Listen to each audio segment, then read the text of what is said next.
This episode of Huntin Them Games is brought to you by the original Sony PlayStation. Sony PlayStation, because waiting to play is half the fun.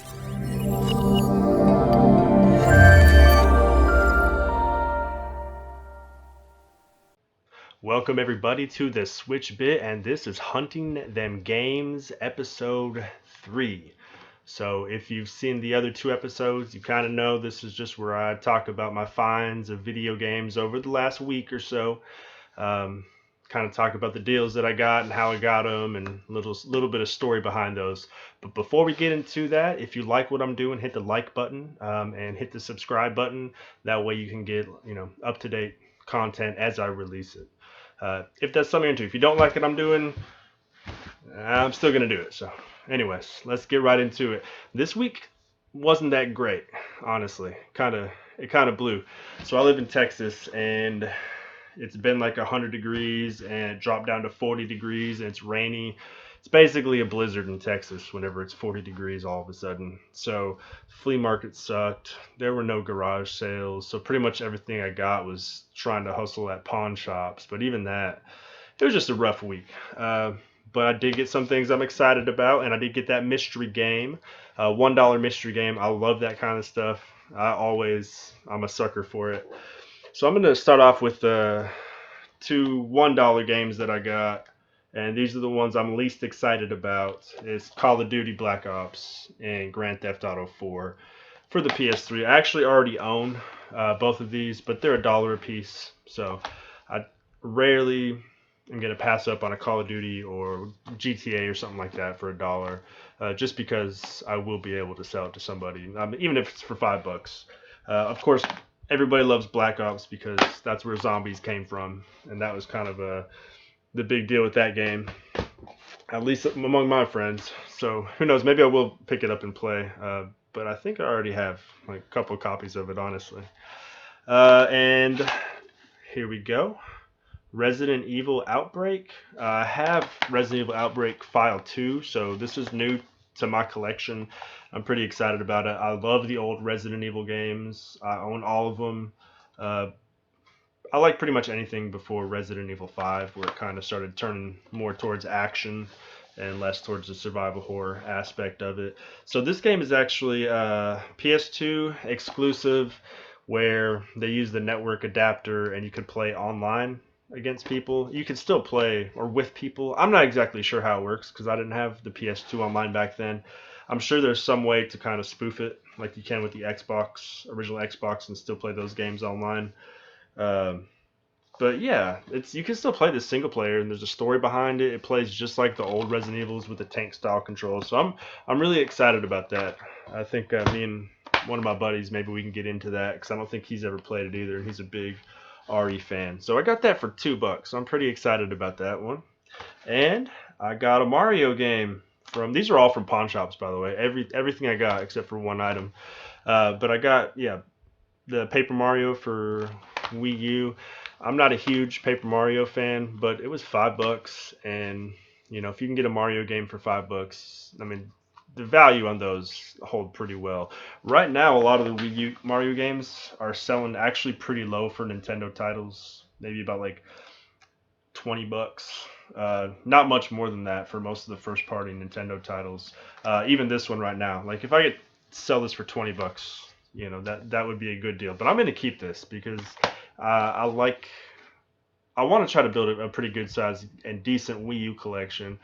Uh, and this is a game that I haven't seen that often. So, boom, $5, good deal. And that's it for my console games. I got several handheld games, and obviously one of those is that mystery game that we got. The pawn shop by my place, which I get quite a few deals from. It's where I got this 2DS from. If you watched my first video, they had some brand new games that came in. These were all $2 a piece. And if you can see that, that's Professor Layton and the Diabolical Box, which I've never played them. I might actually give that a try, kind of see what it's like. I also got Diddy Kong Racing for the DS, and I'm really excited to play this one. I love this game on the N64. I played it probably too much, an unhealthy amount. So I heard that it was an okay port. They added some things. It had online multiplayer. I don't think that works anymore. I'm guessing not. But and it's also one of the few games that Rare made for Nintendo, or Microsoft made for Nintendo after Rare left Nintendo. There's a couple other titles that they kind of either brought out on the DS, or of course, Minecraft now. But so that's a pretty cool little piece of history. I'm definitely going to keep that one. And then for $2, I got Pokemon Moon. And I haven't played Pokemon Sun Moon. I know there's Pokemon Ultra Sun and Ultra Moon. I haven't played those either. So I'm going to hold on to this just for a little bit and give it a playthrough. Probably not all the way through. I've never been able to finish a Pokemon game, but I'll probably play it so I can kind of get some enjoyment out of it for $2. And now here's the $1 mystery game. I have no idea what it is. So I'm going to put it in here right now, and we're going to find out together. It could be really good, or it could be really bad. Oh, well, it's only $1, right? Hey! It's actually really good. I don't know if you can see that, but I now have a digital Street Fighter 4 and a physical Street Fighter 4. So that's Super Street Fighter 4 3DS version for $1. I'm excited about that. I really thought it was going to be something terrible. I bought all their $2 DS games. It's weird. They had Pokemon for $2, and then they had Tomodachi Life and Jamie Oliver Teaches Cooking or something for $10 a piece. I will never understand pawn shop prices. They're so upwards and downwards, it doesn't make any sense to me. I do have one more pawn shop find, but before I get to that, I'm going to talk about the one flea market find. So Saturday, it was raining, pouring down. I didn't even try to go. It was bad weather, tornado warnings and all that kind of stuff. Sunday I went out, and I guess people they weren't showing up. So I got one item. I didn't find anything game related there except for this one item. And it is, if anybody knows what that is, this is the Halo 3, like Legendary Edition. The one that came with the helmet, they call it the cat helmet. Well, this doesn't have the helmet, it's just the stand for that. But it has the Halo 3 emblem, and Halo 3 is my favorite Halo by far. Once again, a game I put probably an unhealthy amount of hours into. So this will go up on my case just for like a display for all my Halo games and stuff like that. I'll make that work. That was $1. I gave the dude 4 quarters for it. So not a complete waste at the flea market, but yeah, it was pretty bad overall. And for the last video, if you remember, I went and got an original Xbox for $15. They have 3 more Xboxes there. But I was talking about the prices. It doesn't make any sense to me. They had one for $45, one for $25, then another for $50. It's all the same thing, but I guess it depends on how much money they spent to get it. I don't know. I was able to talk the guy down to one more Xbox to add to my collection. I paid $20 for it with the hookups and a controller. So that's still a good deal. It wasn't $15 like the last one, but $20. So that now have 3 Xboxes. I just need one more for us to get that LAN party going.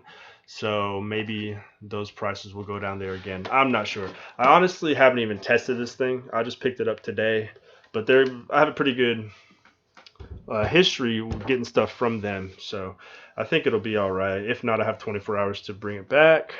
And while I was there, I scooped up one more controller for $3. That seems to be the going price for most controllers from this generation there, so I'll pick one up every time I see it. But they use the worst label.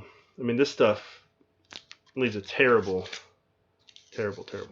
So I'm going to be uploading a video pretty soon about how to avoid that right there. All the GameStop stickers, all that kind of stuff. It's a very easy process where you can peel this off and have absolutely no residue. It's quick, it's easy, and if you have any residue on any old games, it can help with that as well. Not using Gooby Gone or any of that kind of oily stuff. Super simple, easy process. And I'm going to walk you through that on my next video. So until then, happy hunting, and I'll see you next time.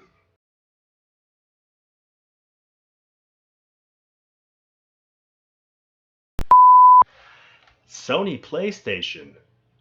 Loads of fun. Sony PlayStation. Because time flies when you're waiting to have fun. Sony PlayStation.